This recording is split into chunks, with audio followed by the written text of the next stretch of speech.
Chapter 19. On Pagoda Mountain, Xuanzang receives the Heart Sutra. The monster shot forward as a stream of sparks, with the great sage behind him on his colored cloud.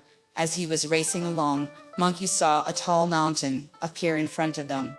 Here, the monster put himself together again by reassembling the sparks, rushed into a cave, and came out with a 9-pronged rake in his hand to do battle. "Wretch!" shouted Monkey. "Where are you from? How do you know my name, you evil demon? What powers have you got? Tell me honestly, and I'll spare your life. You don't know what I can do," the monster replied. "Come a little nearer and stand still while I tell you. I was born stupid, an idler and a slacker. I never nourished my nature or cultivated the truth, but spent my time in primal ignorance. Then I happened to meet a true immortal, who sat down with me and chatted about the weather. Advised me to reform and not to sink among mortals, for taking life was a heinous sin. One day, when my life came to an end, it would be too late to regret the punishments in store. His words moved me to seek reform, and my heart longed for miraculous spells. I was lucky enough to have him as my teacher. He showed me the gates of heaven and earth. He taught me the 9 changes and the great return of Cinnabar, as we worked by night and day with never a break. It reached up to the mud-ball palace in my head and down to the bubbling spring in my feet. The circulating magic liquid reached the flowery pool under my tongue, and the cinnabar field in my abdomen was given extra warmth. The babe Lead and the girl Mercury were married, and combining together, they divided into sun and moon. The dragon and the tiger were harmonized. The sacred tortoise drank the golden crow's blood. The 3 flowers gathered at the top and returned to the root.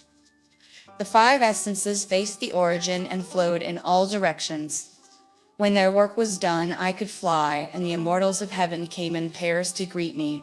Colored clouds grew beneath my feet, as I faced heavenly palace gates with a body light and strong.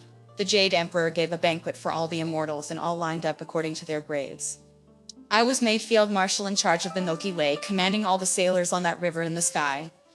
When the Queen Mother gave a peach banquet, she invited many guests to the Jade Pool. As drunkenness clouded my mind that day, I lurched and staggered around. As I charged in drunken pride into the cool, broad palace, I was greeted by an exquisite immortal maiden. At the sight of her beauty, my soul was captivated, and I could not repress my mortal passions of old, loathing all sense of rank and dignity. I seized the beauty and asked her to sleep with me. 3 times, 4 times she refused, dodging and trying to hide in her distress. Great was the courage of my lust, and I roared like thunder, all but shaking down the gates of heaven. The miraculous inspecting officer reported to the Jade Emperor, and from that day I was doomed. The cool, broad palace was closely surrounded. I could neither advance nor retreat. Escape was impossible. Then I was arrested by the gods, but as I was still drunk, I was not scared. I was marched to the Hall of Miraculous Mist. See the Jade Emperor, and, after questioning, sentenced to death. Luckily, the great white planet stepped forward, bowed low, and interceded. My sentence was commuted to 2,000 strokes of the heavy rod, which tore my flesh and all but snatched my bones. I was released alive and expelled from heaven, so I tried to make a living on the Mount of Blessing. For my sins, I was reborn from the wrong womb, and now I am known as Iron-Haired Pig. "So you are an earthly reincarnation of Marshal Tianping," said Brother Monkey when he heard this. "No wonder you knew my name." "Ha!" the monster snorted angrily. "Your insane rebellion caused trouble for very many of us, protector of the horses. Have you come here to throw your weight around again? I'll teach you some manners. Take this." Monkey was in no mood to spare him after this, and he struck at the monster's head with his cudgel. The pair of them fought a magnificent midnight battle on that mountainside. Monkey's golden pupils flashed with lightning. The monster's glaring eyes sparked silver. One disgorged colored mist, the other breathed out red clouds. The red clouds lit up the night. The colored mists illuminated the darkness. A gold-banded cudgel, a 9-toothed rake, and 2 splendid heroes. One a great sage down among the mortals, the other a marshal banished from heaven. One had been stripped of his honors and become a monster. The other had been saved when he took service with a priest. When the rake attacked, it was like a dragon stretching its claws. The cudgel blocked it as nimbly as a phoenix flying through flowers. Pig said, "In wrecking my marriage, your crime is as great as parricide." Monkey replied, "You deserve to be arrested for raping that young girl." Amid these exchanges and wild shouts, the cudgel and the rake crossed and clashed. They fought each other till the day began to dawn, and the monster's arms were tired right out. They fought from the second watch of the night until the sky began to grow light in the east. The monster, no longer able to resist his enemy, broke away and fled, turning himself into a hurricane again. He went straight back to his cave, shut the gates behind him, and did not come out. Monkey saw a stone tablet outside the cave on which was inscribed Cloud Pathway Cave. The monster did not come out again, and it was now broad daylight. So Monkey thought that as his master might be waiting for him, he had better go back to see him. He could come back later to catch the monster. He gave his cloud a kick and was back in Old Gao village in an instant. Sanzang, meanwhile, had been talking all night with the elders about things ancient and modern, and had not slept a wink. Just as he was beginning to think that Brother Monkey would not come back, Monkey appeared in the courtyard, put away his iron club, straightened his clothes, and entered the main room. "Master, I'm here," he announced, giving the old men such a surprise that they all fell to their knees and thanked him for his efforts. "You've been out all night, Monkey," Sanzang said. "Where did you catch that evil spirit?" "He's no common or garden ghost, Master," Monkey replied, "and he isn't an ordinary wild animal turned monster. He is Marshal Tianpeng, who was exiled to the mortal world. As he was placed in the wrong womb, he has a face like a wild boar, but he still kept his original divine nature. He says that he takes his name from his looks and is called Zhu Gangli, Iron-Haired Pig. I was going to kill him in the building at the back, but he turned into a hurricane and fled. When I struck at this wind, he changed into sparks, went straight back to his cave, came out with a 9-pronged rake, and fought me all night. He broke off the engagement in terror as the dawn broke and shut himself in his cave. I was going to smash down the gates and have it out with him, but then it occurred to me that you might be worried after waiting for me so long. So I came back to put you in the picture first." After Monkey had made his report, Squire Gao came up and knelt before him, saying, "Venerable sir, I'm afraid that although you've chased him away, he'll come back after you've gone, so this is no real solution. Please, I beg of you, catch him for me and exterminate him to prevent trouble later. I promise you that I shall not be remiss if you do this for me, and there will, of course, be rich rewards. I shall write a deed witnessed by my relations and friends, giving you half of my property and my land. Please, please eradicate this evil weed in land.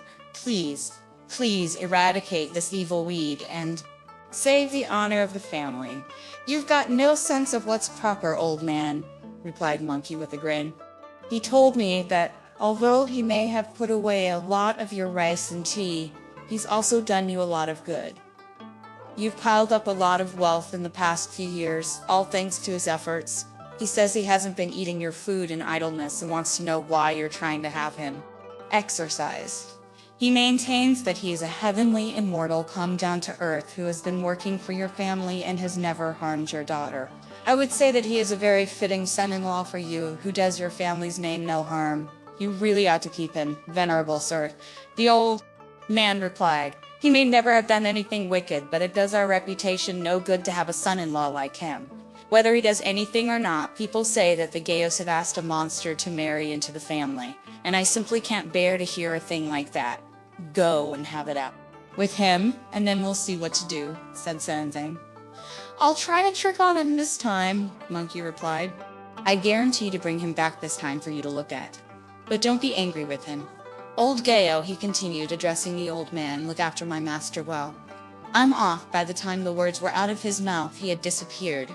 He leapt up the mountain and smashed the gates of the cave to splinters with a single blow of his cudgel, shouting, "Come out and fight, Monkey, you chaff-guzzling moron." The monster, who'd been snoring chaff, guzzling moron, and went wild with fury. Seizing his rake and summoning up his spirit, he rushed out and shrieked, "You shameless protector of the horses! What have I ever done to you to make you smash down my gates? You better take a look at the statute book. There's the death penalty for breaking and entering." "You fool," laughed Monkey. "I've got a very good justification for smashing your gates. You abducted a girl by force without matchmakers or witnesses, and without giving proper presents or observing the right ceremonies. You're a fine one to talk about who deserves to have his head cut off. Stop talking such nonsense and see how this rake of mine strikes you," the monster replied. Blocking the blow with his cudgel, Monkey retorted, "Is that the rake you used when you were tilling the fields and growing vegetables for the Gaels as their hired hand? What's so wonderful about it that I should be afraid of you? You don't realize that it's no ordinary weapon," the monster replied. "You better listen while I tell you about it. This was refined from divine ice iron, polished till it gleamed dazzling white, hammered by Lord Laozi himself, while Ying Hu fed the fire with coal dust. The 5 emperors of the 5 regions applied their minds to it. The 6 days and 6 years went to great efforts. They made 9 teeth of jade, cast a pair of golden rings to hang beneath them, decorated the body with the 6 bright shiners and the 5 planets, designed it in accordance with the 4 seasons and the 8 divisions. The length of top and bottom match heaven and earth. Positive and negative were to left and right, dividing the sun and moon. The 6 divine generals of the oracular lines are there, following the heavenly code. The constellations of the 8 trigrams are set out in order. It was named a supremely precious gold-imbued rake, and served to guard the gates of the Jade Emperor's palace. As I had become a great immortal, I now enjoyed eternal life, and was commissioned as Marshal Tian Peng, with this rake to mark my imperial office. When I raise it, fire and light stream forth. When I lower it, a snowy blizzard blows. It terrifies the heavenly generals and makes the king of hell to quake with fear. There is no other weapon matching it on earth, nor iron to rival it throughout the world. It changes into anything I like, and leaps about whenever I say the spell. For many a year I've carried it around, keeping it with me every single day. I will not put it down even to eat, nor do I when I sleep at night. I took it with me to the peach banquet and carried it into the celestial court. When I sinned my sin in drunken pride, I used it to force compliance with my evil will. When heaven sent me down to the mortal dust, I committed all kinds of wickedness down here. I used to devour people in this cave until I fell in love and married in Gao village. This rake has plunged beneath the sea to stir up dragons and climbed high mountains to smash up tigers' dens. No other blade is worth a mention besides my rake, the sharpest weapon ever. To win a fight with it requires no effort. Of course, it always brings me glory. Even if you have an iron brain, in a brazen head and a body of steel, this rake will scatter your souls and send your spirit flying." Monkey put his cudgel away and replied, "Stop shooting your mouth off, you idiot. I'm now sticking my head out for you to hit. Let's see you scatter my souls and send my spirits flying." The monster raised his rake and brought it down with all his might, but although flames leapt forth, it did not even scratch Monkey's scalp. The monster's arms and legs turned to jelly with fright as he exclaimed, "What a head! What a head! You wouldn't know!" Monkey replied, "When I was captured by the little sage for wrecking the heavenly palace, stealing the pills of immortality and the heavenly peaches, and filching the imperial wine, I was marched to a place outside the Dipper and Bull Palace, where all the gods of heaven hacked at me with axes, hit me with maces, cut at me with swords, stabbed at me with daggers, tried to burn me with lightning, and pounded me with thunder, but none of it hurt me in the slightest. Then I was taken off by the great High Lord Leo and put in the 8 trigrams furnace, where I was refined with divine fire, so that my eyes are now fiery, my pupils golden, my head brazen, and my shoulders of iron. If you don't believe me, try a few more blows to see whether you can hurt me or not." "I remember you, you baboon," the monster replied.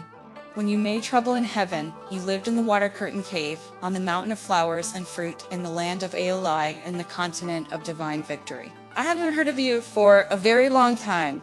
What brings you here, and why are you bullying me in front of my own gates? Surely my father-in-law didn't go all that way to ask you to come here." "No," said Monkey, "he didn't. I have turned away from evil and been converted to good. I have given up Taoism and become a Buddhist. I am protecting the patriarch Sanzang, the younger brother of the great Tang Emperor, on his journey to the Western Heaven to visit the Buddha and ask for the scriptures. We happened to ask for a night's lodging when we came to Gao village, and in the course of our conversation, old Gao asked me to rescue his daughter and capture you, you chaff-guzzling moron. The monster dropped his rake to the ground, chanted a respectful and said, "Why is this pilgrim? Please take me to meet him." "What do you want to see him for?" Monkey asked. Guano converted me and told me to obey the monastic rules and eat vegetarian food here till I could go with that pilgrim, the one who's going to the Western Heaven to worship the Buddha and ask for the scriptures. I'll be able to make up for my sins through this good deed and win a good reward. I've been waiting for him for years, but there's been no news of him till now.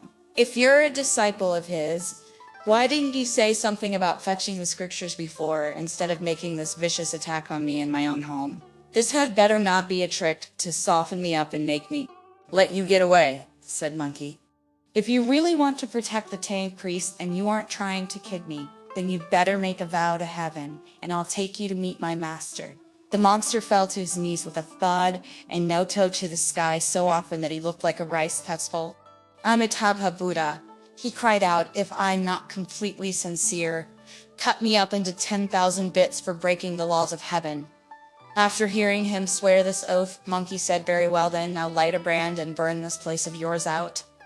If you do that, I'll take you. The monster piled up some reeds and brambles, lit a brand, and set the Cloud Pathway cave on fire. It burned as well as a brick kiln that has got out of control. I've no second thoughts, he said, so please take me to see him. Give me that rake of yours, Monkey ordered, and the monster obediently handed it over. Monkey then plucked out a hair, blew on it with magic breath, and shouted, "Change!" It turned into 3 lengths of hempen rope with which he bound the monster's hands behind his back. The monster docilely put his hands there and let Monkey tie him up.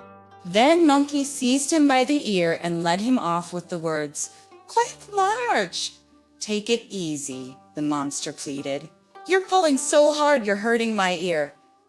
"Can't be done," Monkey replied. "Can't show you any favors. As the old saying has it, even a good pig must be handled roughly.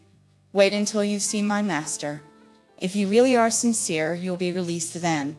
The two of them went back through cloud and mist to Gao village, and there is a poem to prove it. The golden Vajra is stronger than wood. The mind ape could bring the wooden dragon to submission. When metal obeyed and wood was tamed, they were at one. When wood was loving and metal kind, they worked together. One host and one guest with nothing to keep them apart. With the 3 in harmony, they had a mysterious power. Nature and feelings both rejoiced as they joined in the supreme principle. They both promised without reservation to go to the west. In a moment, they were back at the village. Holding the monster's rake in one hand and twisting his ear with the other, he said, "Do you know who that is sitting up straight in the main hall? It's my master." When old Gao and all his friends and relations saw Monkey coming, tugging the bound monster by his ear, they all came into the courtyard and said happily, "Venerable sir, this is the son-in-law, all right." The monster went forward, fell to his knees, and kowtowed to Sanzang with his hands behind his back. "Master!" he shouted. "Your disciple failed to welcome you. Had I known, master, that you were staying in my father-in-law's house, I'd have come to greet you and do homage, and I'd have been saved all this agony." "How did you make him submit and come to pay homage?" Sanzang asked Monkey. Monkey then let the monster go, hit him with the handle of the rake, and yelled, "Tell him, fool!" The monster then told Sanzang all about how he had been converted by the Bodhisattva. Sanzang was so pleased that he asked Squire Gao for an incense table to be brought, which was done at once. Sanzang then washed his hands, burnt incense, bowed low to the south, and said, "Thanks be to the Bodhisattva for her divine grace." The elders also burnt incense and bowed low in worship. When this was done, Sanzang took the seat of honor in the hall and told Monkey to untie the monster. Monkey shook himself to take his hairs back, and the ropes untied themselves. The monster bowed to Sanzang once more and vowed to go to the west with him. Then he bowed to Monkey as his elder brother because he had joined first, addressing him as elder brother from then on. "If you wish to earn a good reward by going with me as my disciple, I'll give you a Buddhist name to call you by. Master, he replied, when the Bodhisattva laid her hands upon my head and told me to obey the prohibitions, she gave me a Buddhist name, Zhuwaneng. Pig awakened to power. Wonderful, wonderful, said Brother Monkey with a smile. I'm called Wukong, awakened to emptiness, and you're called awakened to power. That makes us members of the same sect in the Buddhist faith. Master, said Pig, I have been instructed by the Buddhist Bodhisattva, and I never eat the 5 stinking foods and the 3 forbidden meats: wild goose, dog, and snakehead. I've eaten vegetarian food in my father-in-law's house and never touched the stinking foods. But now that I have met you, Master, I'm freed from these restrictions. You are not, Sanzang replied. You are not to eat the 5 stinking foods and the 3 forbidden meats, and I'm giving you another name. 8 prohibitions are Beiji. I shall obey my master's command, the moron happily replied, and from then on he was known as Yu Beji, or 8 Prohibitions Pig. Squire Gao was happier than ever to see that he had turned from evil to good, and he ordered his servants to set out banquet with which to thank the Tang priest. Pig went over to Squire Gao, tugged at his coat and said, Sir, may my wife come out and pay her respects to these 2 gentlemen? Brother, said Monkey with a laugh. You've entered the church now and become a monk. Don't ever talk about a wife again. Only Taoist priests can have families. We Buddhist monks never marry. Let's all sit down and eat a vegetarian meal. Then we can set off early tomorrow morning on our journey to the west. Squire Go had the table and chairs set out and asked Sanzang take the seat of honor. Monkey and Pig sat on his left and right, and all the relations sat below them. Squire Gao opened a pot of wine, from which he filled a cup and poured a libation to heaven and earth before handing it to Sanzang. Frankly, sir, Sanzang said, I have been a vegetarian from the womb and have not consumed strong-flavored food since my earliest childhood.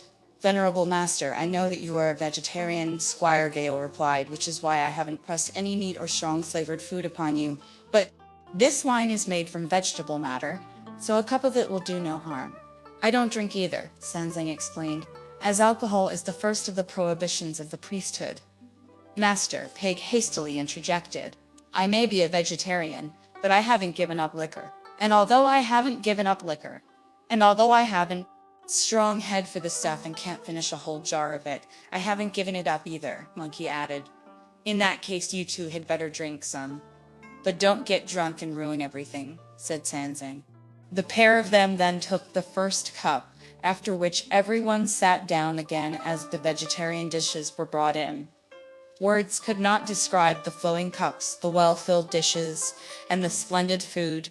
When master and disciples had eaten, Squire Gale brought pieces of gold and silver to the weight of 200 ounces on a red lacquer tray, and offered them to the 3 pilgrims to help with the expenses of their journey. Then he produced 3 brocade-collared gowns that could serve as overcoats. We are mendicant monks, said Sanzang, who beg for our food in the villages and other places through which we pass, so we could not possibly accept gold, silver, or cloth. Monkey then marched up and grabbed a handful of the money. Then he addressed the young man Gao Kai. Yesterday, he said, I troubled you to lead my master here, and today he has recruited another disciple. But we have been unable to show our gratitude. So take these pieces of gold and silver as your fee for guiding us, and buy yourself a pair of straw sandals. If you have any more evil spirits in future, and you help us again, we'll be able to show even more appreciation. The young man Gao Kai took the gold and silver, then knelt out to express his thanks. If you won't take gold or silver, Squire Gao said, please be good enough to accept these rough clothes as a mark of our gratitude. If we monks accepted a single thread, we would have to atone for it for 1,000 ages, replied Sanzang. It will suffice if we take the pancakes and fruit that we haven't eaten with us as provisions for the journey. Master, elder brother, said Pig, who was standing beside them, it's all right for you 2 to refuse them, but I was a son-in-law in this family for several years, and I deserved 3 bushels of grain to take with me. Yes, father-in-law, my tunic was torn by elder brother yesterday and my shoes have split, so please give me a black brocade cassock and a good pair of new shoes. Old Squire Gale, who could scarcely refuse this request, gave him the new shoes and a tunic in exchange for his old ones. Pig swaggered over to old Gale, chanted an awe of respect, and said, please inform my mother-in-law, my sisters-in-law, my brothers-in-law, and my uncles that I have become a monk today. and ask them to excuse me for not saying goodbye to them in person. Father-in-law, look after my wife well. If we don't get the scriptures, I'll go back to lay life and work for you as a son-in-law again. Moron, shouted Monkey. Stop talking nonsense. I'm doing nothing of the sort, Pig replied. I'm thinking that if things go wrong, I'd be wasting my time as a monk, and my wife's marriage would have been ruined both for nothing. Enough of your idle chatter, said Sanzang. Let's be on our way at once. Their luggage was hung from a carrying pole on Pig's shoulders. When the white horse was saddled, Sanzang mounted it, and Monkey led the way with his iron cudgel over his shoulder. Thus, the three of them left Squire Gale, his relations, and his friends, and headed west. There is a poem to prove it that goes. The trees tower above the misty earth as the Tang disciples of Buddha toil and suffer. When hungry, they beg their food from 1,000 homes. When cold, they wear cloaks with 1,000 patches. Do not allow the thought horse to run wild, and don't let the stubborn mind ape howl at will. With passions stilled and one's nature firm, all destinies are in harmony. When the full moon of contemplation is reached, you will be pure. After traveling peacefully westwards for a month, the three of them left the territory of Stubet and saw mountains soaring up above their heads. Sanzang stopped whipping his horse on, reined him in, and said, Monkey, monkey, monkey, that's a high mountain in front of us, so please go and reconnoiter it. No need, said Pig. It's called Pagoda Mountain, and there's a rook's nest hermit who cultivates his conduct on it. I've met him. What does he do? Sanzang asked. He has some powers, Pig replied. He once invited me to cultivate my conduct with him, but I didn't go. As master and disciples talked, they were soon on the mountain. It was a splendid mountain at that. South of it were blue pines and verdant locust trees. To the north were green willows and red peach blossom. Cawing noisily, the wild birds talked to each other. Soaring gracefully, the cranes flew together. Rich in fragrance were the thousands of different flowers. Softly dark were the endless kinds of herbs. In the gullies were bubbling green streams. The crags were wreathed in auspicious cloud. It was indeed a scene of rare and elegant beauty, lonely where no man came or went. As the master surveyed the scene from his horse, he noticed a grass hut in front of a fragrant locust tree. To the left of it were David's deer with flowers in their mouths, and to the left of it were David's deer with flowers in their mouths, and to the right were monkeys holding offerings of fruit, while phoenixes of many colors wheeled around the top of the tree, in which cranes and golden pheasants had gathered. Pig pointed and said, That's the rook's nest hermit. Sanzang gave his horse the rein, whipped it on, and went straight to the foot of the tree. When the hermit saw the three of them coming, he jumped down from his bird's nest. Sanzang dismounted and bowed to him, and only then the hermit replied, helping him up, Please arise, holy priest. I'm sorry I did not welcome you properly.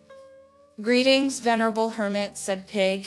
Aren't you the iron-haired pig from the Mount of Blessing? How have you had the great good fortune of traveling with a holy monk? Last year, replied Pig, I was converted by the Bodhisattva Guanyin, and I swore that I'd go with him as his disciple. Wonderful, wonderful, exclaimed the delighted hermit, who then pointed at Monkey and asked, Who is this gentleman? Old hermit, said Monkey. How is it that you know him but didn't recognize me? Please excuse my ignorance, the hermit replied. He is Sun Wukong, the senior of my disciples, explained Sanzang. I apologize for my discourtesy, said the hermit. Sanzang bowed again and asked him the way to the great Thunder Monastery in the western heaven, far away. The other replied, Far away. The journey is a long one, and there are many tigers and leopards along the way. It will be difficult. How far is it? Asked Sanzang with great interest. Although the journey is a long one, the hermit replied, You are bound to get there in the end. But there will be evil influences that you'll find hard to dispel. I have a heart sutra, a total of 270 words in 54 sentences, and if you recite it when you encounter evil influences, you will come to no harm. Sanzang prostrated himself on the ground and begged the hermit to tell him it, and the hermit recited it to him. It went, when the Bodhisattva to him. It went, when the Bodhisattva Avalokitesvara was meditating on the profound Prajna Paramita. He perceived that all the five aggregates are void and empty, and he was thereupon freed from all sufferings and calamities. Zarathustra, matter is not different from voidness, and voidness is not different from voidness, and voidness is not different from matter. Matter is voidness, and voidness is matter. Such is also the case with sensation, perception, discrimination, and consciousness. Zarathustra, all these things are void in nature, having neither beginning nor end, being neither beginning nor impure, and having neither increase nor decrease. Therefore, in voidness there is not matter, no sensation, no perception, no discrimination, and no consciousness. There is no eye, no ear, no nose, no tongue, no body, and no mind. There is no sight, no sound, no smell, no taste, no touch, and no mental process. There is no category of I, nor is there a category of I, nor is there a category of consciousness. Ignorance, nor the cessation of ignorance. No old age and death, nor the cessation of old age and death. There is no suffering, no causes of suffering, no causation of suffering, and no way leading go the cessation of suffering, and there is no wisdom, nor anything to be gained, as nothing is to be gained. A bodhisattva, depending on prajna paramita, becomes free in his mind, and as he is free in his mind, he has no fear and is rid of dreamlike thoughts of unreality, and enjoys ultimate nirvana by means of prajna paramita. All Buddhas of the past, the present, and the future realize Anuttara Samyak Sambodhi.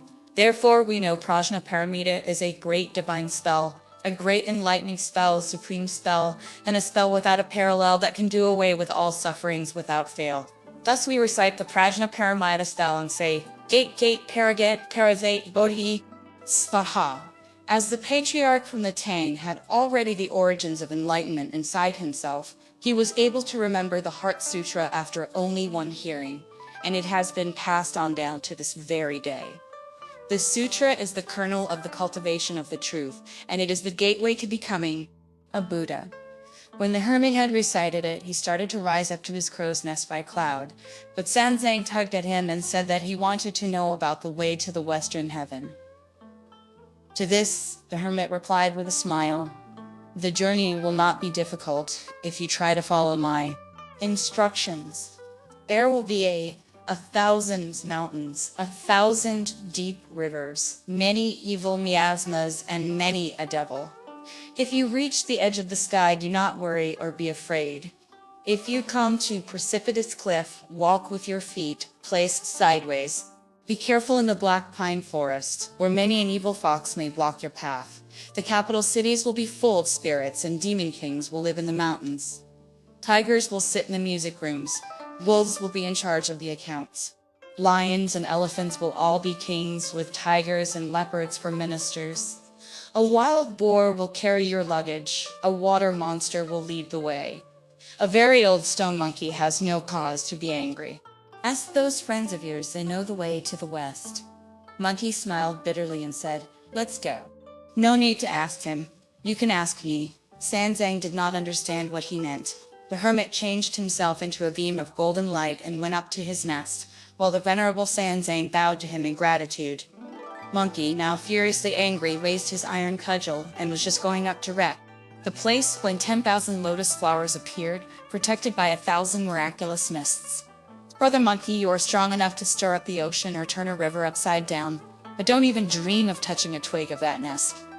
When Sanzang saw what he was going to do, he grabbed hold of him and said, "Wukong, what do you mean by trying to wreck this bodhisattva's nest?"